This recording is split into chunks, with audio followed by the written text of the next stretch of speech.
Hi, folks. It's Keith, Victor Echo 3, Sierra Victor, Quebec, here today with another blog or vlog, whatever you want to call it, looking at learning Morse code and some of the things that I went through when I was first started. Now, the idea for this one came again from people I speak to, and in some cases, comments that are left on the bottom of videos and so on. So, really, what I want to do here is give you some tips, some advice that hopefully will help you and prevent you from making some of the same mistakes that I made. And I made a lot. I'm just one of those people. So I understand when people are having a rough time. So when did I start my journey? And it was funny looking back at the dates because it literally feels like it was yesterday, but it really goes back quite a distance. Now, I have mentioned I took Morse code 1989 to 1990, made three contacts. I looked in my logbook. I made three contacts, never touched it since, all the way up to 2021. So it seems like looking at the dates, I like to do things in December. I don't know why. So when did I start? Well, I actually got onto one of the programs, learning on my own. You know me. I always like to do things my own way. So tried learning on my own. So that was December the 11th of 2021. So the very end of December 2021. And I stuck at it. It was a good program, it's the LCWO program. It's a good program. Stuck with it, but I found I was getting frustrated, and towards the end, I would sort of say, "Oh, geez, this isn't going anywhere." I'm just getting more and more frustrated, not realizing I had reached what I now know is simply a plateau. We all reach it. But in that frustration and looking around and trying to figure out what was wrong, I ended up finding the LICW site, the Long Island CW Club. And again, full disclosure, I do teach for them right now. So then, if you look at it, I spent a year, all right, essentially all of 2022, doing it on my own. And then December the 9th of 2022, so again, you see there's that December month, I joined the LICW.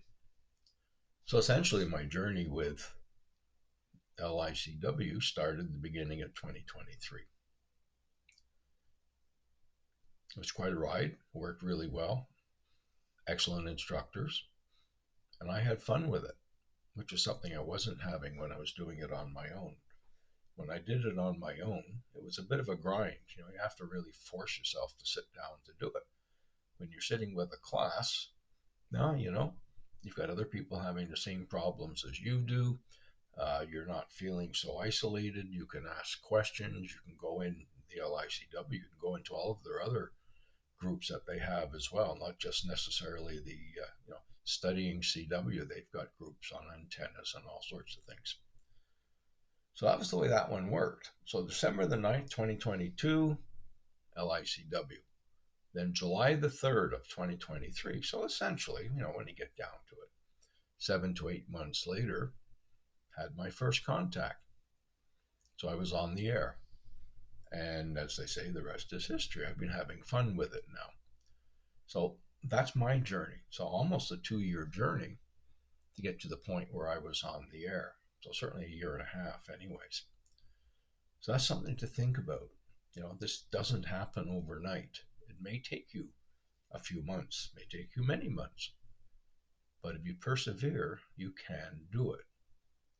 Right? So that's the idea. So what have I learned? Well, number one, practice, practice, practice. There is no avoiding it. There is no escaping it. Now, I always find with my students and even with myself, 30 minutes a day is really good. That seems to be something that works. Some people get away with less, 15 minutes and so on. But I think for the average person, 30 minutes a day. Now, it's consistent practice. This doesn't mean you do 3, 4 days in a row and then you take a week off. It's got to be something every day because you do lose when you don't practice. Now, if I look at the 30 minutes a day, I would say what worked really well for me, part of it because of my job, with sessions of 10, 10, and 10. Worked really well. Other times, weekends, I tended to do 15 and 15. So that's a big difference from what I was doing on my own, where in some cases I would sit there for an hour, hour and a half doing Morse code and getting more and more frustrated, not realizing that my brain was saying after about 30 minutes, enough, take a rest. So consistent practice, 30 minutes a day, you'll do wonders. And the second thing, the second tip, if you want, don't memorize. Don't memorize dits and dahs or dots and dashes, whatever you want to call it. That's the way I was taught 1989 to 90. The absolute worst way for anyone to learn. It still haunts me today because when I'm copying someone and I miss a letter, my brain instantly wants to go back and go, oh, was that a dah, did it, did? Or was that a dah, did it? And whilst my brain's trying to figure that out, the other guy's still sending away and I'm missing everything he's sending. So keep that in mind. Don't memorize. You learn by sound, listening to the sound. Every letter, every number, everything in Morse code has a sound. There's a sound pattern. What you need to do is learn the sound pattern for everything. So just learn it, learn it, learn it, practice, practice, practice. That's what will get you through. So again, no memorizing. Listen to the sound. Tip number 3. That's it's going to sound a bit of a strange one, but it's not. Treat all of the characters, the letters, and so on in the alphabet, all of the numbers equally. Because what happens? You get really keen at the beginning, and if you do what I teach, which is BC1 or level 1, um, there's 18 letters you learn. And those 18 letters are fun. They're the first few letters you're learning, so yeah, you have a blast. You spend a lot of time learning them and getting them right. Then when you get further beyond that and you're getting into numbers and maybe pro signs and the rest of the alphabet, you're starting to get impatient. You spend, I don't know what, 6 weeks, 7 weeks, 8 weeks learning the first 18 letters, whatever it takes. We all learn differently and at different speeds. So you do that, and then you get into the next batch, and suddenly you're getting anxious now. You're getting, I won't say bored. I like the word anxious because you want to get it over with. You want to get on the air. So you tend to blow through the rest of the letters a little bit faster, not necessarily as efficiently. Not You don't know them quite as well as you knew those first ones. So that's an issue that you have to be careful of. You have to watch. And if you're doing this on your own, pay particular attention to that. It's very, very important. So you cannot overstudy the alphabet. You cannot overstudy numbers. You need to do them and do them and do them and do them.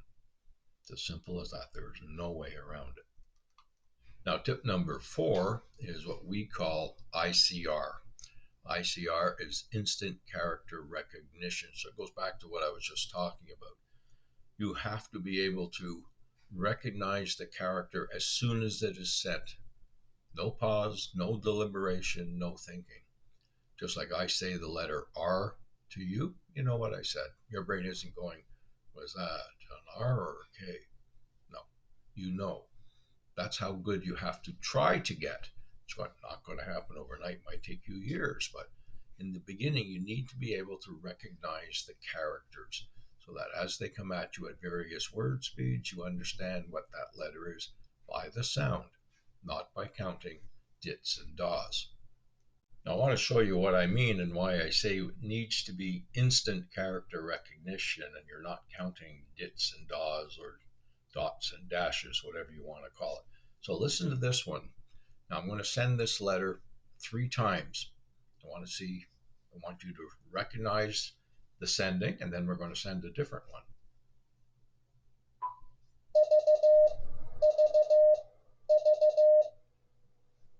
All right.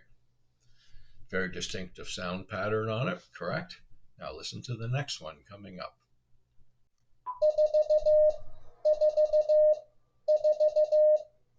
almost the same, but not quite, right? A distinctive sound, but very different. Now you're getting the idea. And one more example, just to show you, I'm going to send two different letters back to back and see if you can recognize the difference. And at the same time, you see why we need to recognize this instantly. So here it goes.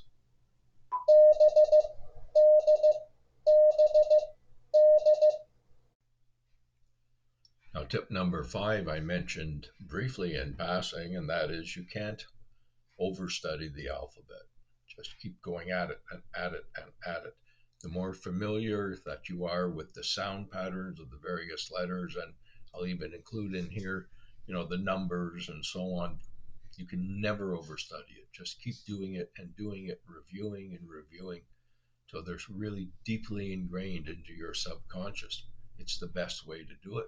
And like I said, you just saw, you don't have time to go, did I hear a da and 3 dits, or did I hear a da and 2 dits? That's the only difference between a B and a D.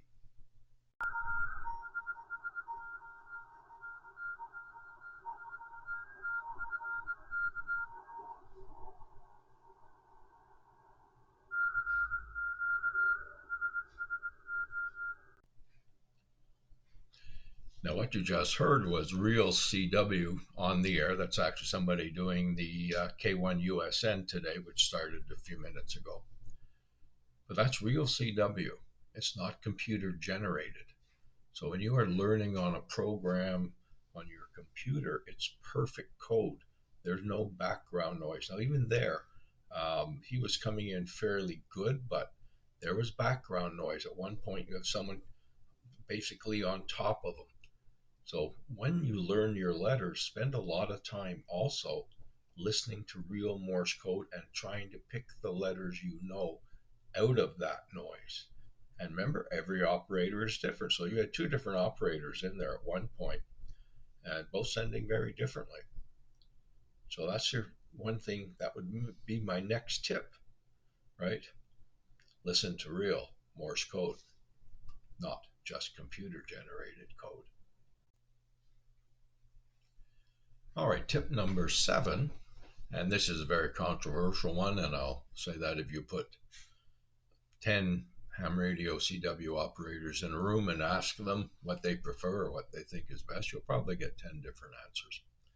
But this is mine, and I happen to agree with the LICW, my club, which thinks this is the way to go. In the end, it's going to be personal preference and whatever you want. But as part of that one, as part of this one, don't go investing a huge amount of money in a key or paddle or whatever it is you decide to use.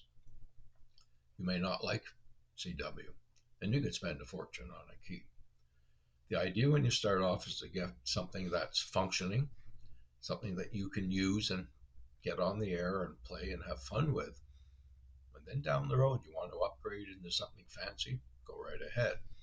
Now, LICW prefers that you start with a straight key. There are other clubs out there that might prefer you start with a paddle. Neither is wrong. That's the way they prefer, their classes are run. They prefer that for the way they teach. And that's fine too. You as an individual make the choice. Do you want to use a straight key or not? I like a straight key. I have a paddle, I never use it. That's my personal preference. So it will not be the preference of many other people. And I found that practicing sending on a straight key got my brain thinking, da, did, dit, and so on. And I just found it a little bit easier to learn. But again, like I say, that's personal preference. If you are buying a straight key, I think a lot of the people will say you buy one with what we call a navy knob, Knob. So this is a little key. All right, this is from CW Morse, and you can see here this knob on the end.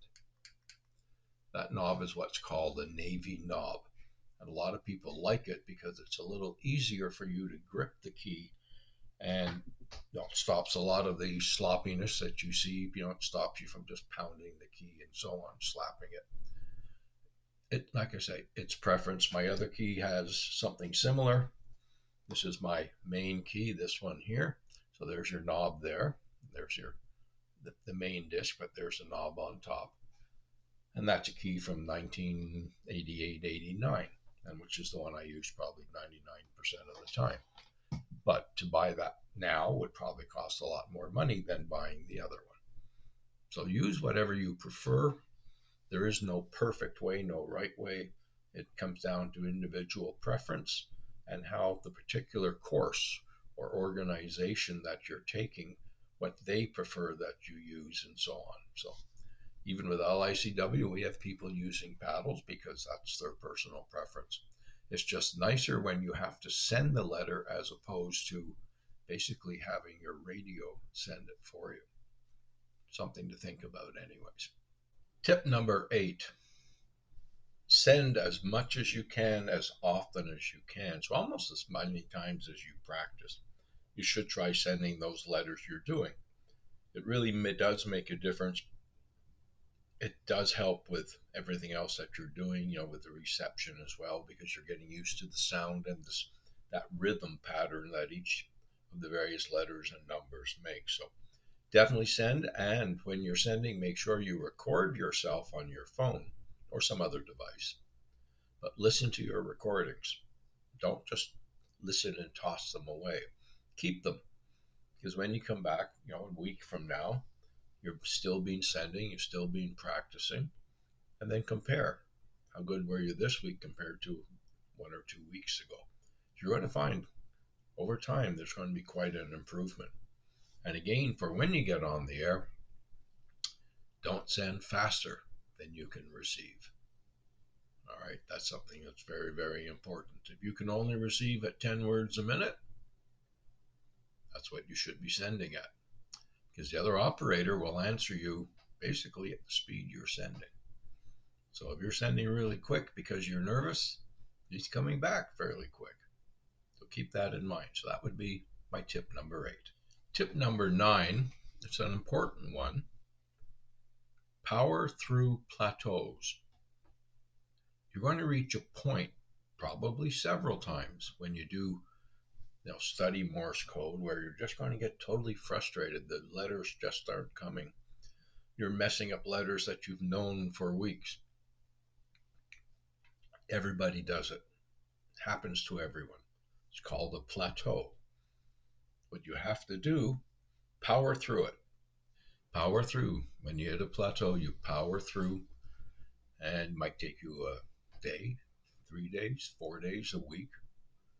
But if you're persistent, you will get through it. Then all of a sudden, all those letters that you were screwing up, all of a sudden they all start flowing again. And it's like, wow, I know all this stuff.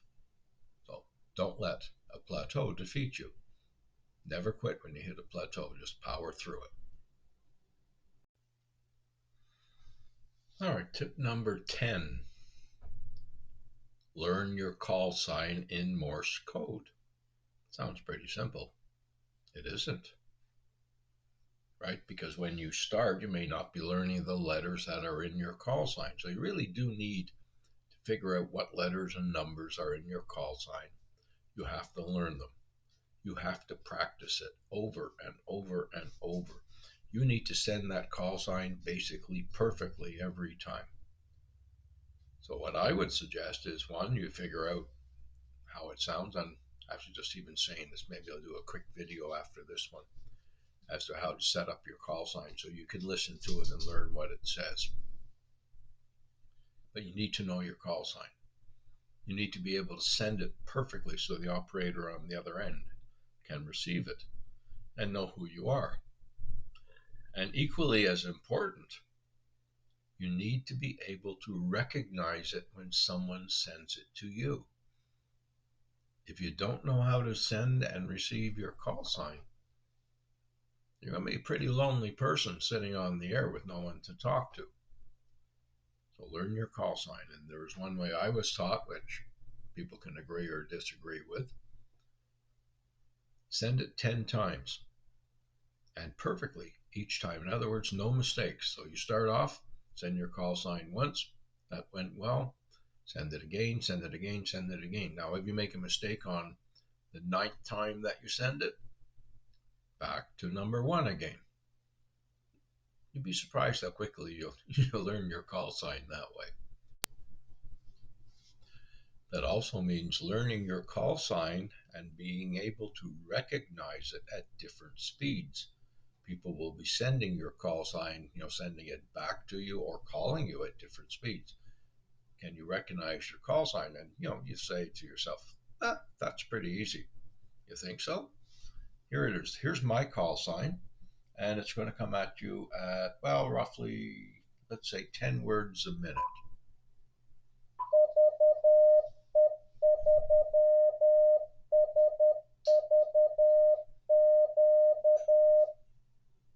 All right, pretty simple, right?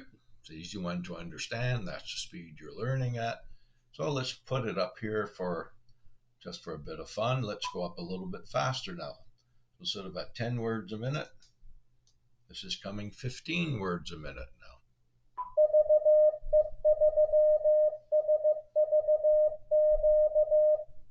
See, my call sign has a rhythm. There's a rhythm to it.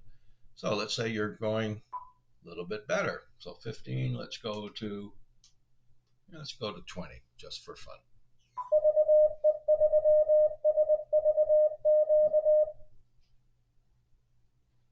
Get the idea. You have to be able to recognize it, recognize that sound pattern, which is your call sign, recognize the letters, and realize someone's calling you. Have fun practicing that one. It really is fun. And all right, and tip number 11, it's actually quite an important one. Adjust the tone. Now, by tone, we're talking about the frequency that whatever program you're learning on is set for, and also adjust your radio tone as well. But as we get older, we tend to lose some of those higher tones or frequencies in your ears, which is one reason people have hearing aids, right? They adjust the sound. Now, anyone who was in the military or around noisy equipment, that type of thing, has probably lost some of their upper frequencies. So you can go in, you can set the tone on your program that you're using, computer program, and set it for a lower tone, probably somewhere in the 500s or lower 600s. Right? You can do that. Then you can go into your radio and you can match it. So without going into a lot of detail here, I just did a video on exactly how to do that step by step. So I would suggest, especially if you're an older operator, take a look at that video. It's an extremely important one and will make Morse code much more enjoyable for you and much easier to hear as well. All right, so I guess that takes care of number 11. Number 12, tip number 12. Learning in a class or in a group is probably going to be easier than learning on your own. There's actually a lot more benefit to it. Now, I know a lot of people, myself, I'm probably one of the worst offenders. I don't like to be tied to a schedule. Right? I'm independent. I like to do things my own way, which is why I spent a year learning Morse code on my own. It's harder to stay motivated, much, much harder to stay motivated. It's much easier to say on a given day, I won't practice today. I'll do it twice tomorrow. And then maybe it won't be tomorrow, it'll be the next day, and so on. But when you're faced with a class coming up, you tend to sit down and get it done. And as I've mentioned in other videos as well, there's just so much going on, so much information that the instructor can give you about Morse code and different aspects of Morse code that we can't do in a video. You know, you're never going to get it on your own. So I would just say take a class. I don't care who it's with. It can be with your local ham group. It can be with some other radio group. It can be with LICW, CW Ops. It makes no difference. Take the class. I think you'll do better, and I think you will be on the air faster in the end than doing it on your own. Tip number 13, get on the air as soon as possible. It makes a big difference. I mean, that is your goal. Your goal is to get on the air, to talk to other operators, to go in contests, to have fun. So get on the air. Don't wait until you are absolutely perfect. That's one of the biggest mistakes people make. Oh, I only get 90% of my copy. So what? If you can get 70%, 75% of what you're copying, and you're doing this consistently, you're pretty much ready to get on the air. Work on your speed. If you're using a program, you can play with the speed a little bit. Try and get somewhere up around 12 words a minute would be really good. If you're at 10 words a minute, so what? Just this past week, I actually had the opportunity to give one of his first contacts to a young man down in Alabama. All right, so he's 11 years old, sending, receiving at 8 words a minute, just 8. And what a great time for him. He had 2 or 3 people say, "Sure, we'll talk to you," and call him, and he answered, and we did all the exchanges necessary and so on. So there he is, 11 years old, sending at 8 words a minute. Didn't make any difference to the rest of us. We were all happy to talk to him at 8 words a minute. But I would say your goal should be somewhere between 10 and 12. And again, remember, don't send faster than you can receive. So there's one more tip for you. And the last tip, tip number 14, set a goal. Setting a goal is extremely important. Now, our goal is sort of vaguely defined as, yes, we want to get on the air, but that's not good enough. Your goal cannot be sometime in 2024 or 2025, I'm going to get on the air. That's too fuzzy wuzzy. Your brain, your subconscious is not going to push you to get the job done. So take an index card. That's all you need. On a marker, and put down something along the lines of, I will be on the air on such and such a date. So it could be, if you're looking at where we are this time of the year, sort of going into September, October. It could be, I will be on the air no later than July 4th, 2025. And you look at that card every day. Tape that card on your wall, on your computer, on your radio. Every day you see it. Every day your brain focuses on that. And your subconscious will help direct you to achieve that goal. It does work, and it does keep you focused, and it does keep you motivated, because your subconscious mind is saying, you have to be on the air. You're running out of time. Get busy. Get studying. Try it. It does work. So that's it for the tips that I have right now. Hopefully some of these will help you, motivate you, answer some of your questions that you get. Always happy to answer them anyways. You can comment down below. I'm also on QRZ. You can look me up. You can contact me through that. My email address is there. I'm happy to answer your questions in any way that I can, and those that I don't know the answers to, I'll try and find out. Always happy to help. Please like, share, and comment. In the meantime, looking forward to hearing you on the air, and even better, having a chance to talk to you on the air. And I've done that recently with a few former students, and it's a blast for both of us. Have a great day.